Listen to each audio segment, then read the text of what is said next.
Hello, I'm S. James Meyer.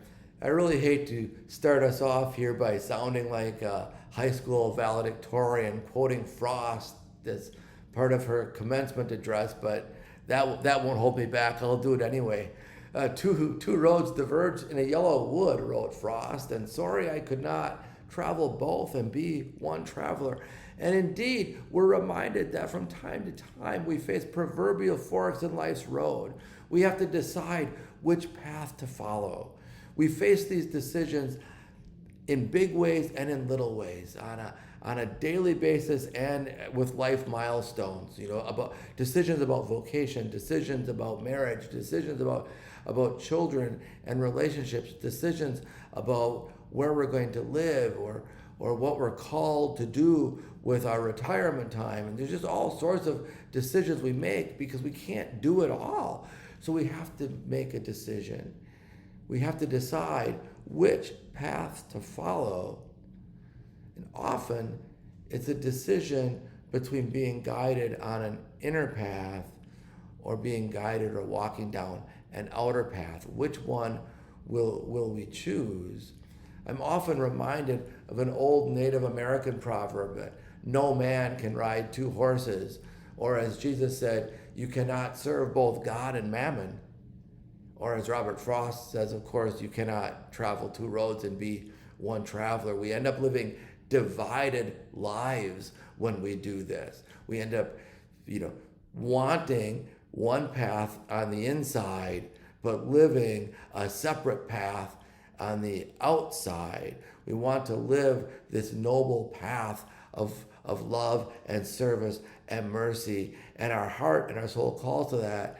But the journey we actually end up investing ourselves is one that's looking to sort of build a world of comfort and convenience for ourselves. We end up with this divided life because we can't walk two paths and be one traveler.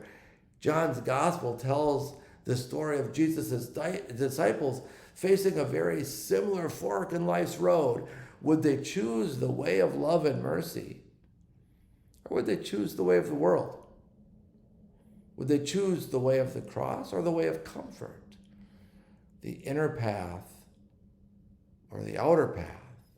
A life of service to others or a life of service to self? And many of them ultimately chose to return to their old ways. The gospel calls it, go back to their old ways.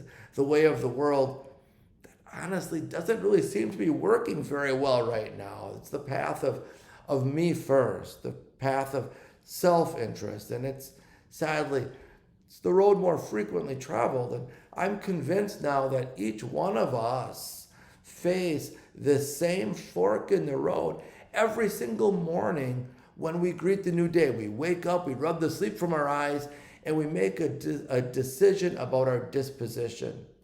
Will I choose on this day to live a life that seeks to serve others? Or will I choose on this day to live a life that seeks to serve self? Will I concern myself with what experience the world provides me or what experience I will be providing to the world? Will I focus on what I am getting from life or on what I am giving to life? And not just my own life, but the life of all creation around me. See, I believe that we wake up every day, we make a decision about what way the energy of Christ's love is going to flow in our lives.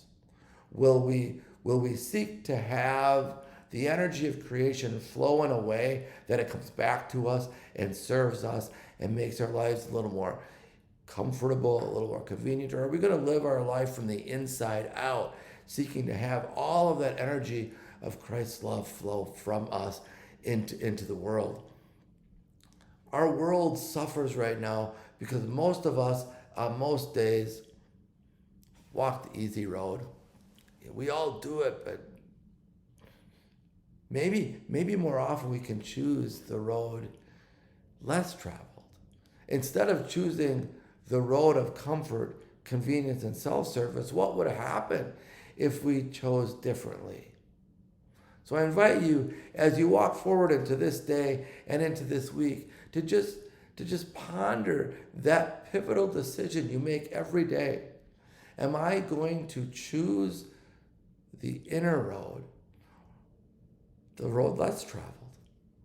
Or am I going to choose the outer road, the conventional road that seeks to give myself a life of comfort and convenience? And I hope ultimately you find that voice inside of you that calls you to be whole and to live a life outside that reflects the loving nature of your heart and soul inside. Have a great day.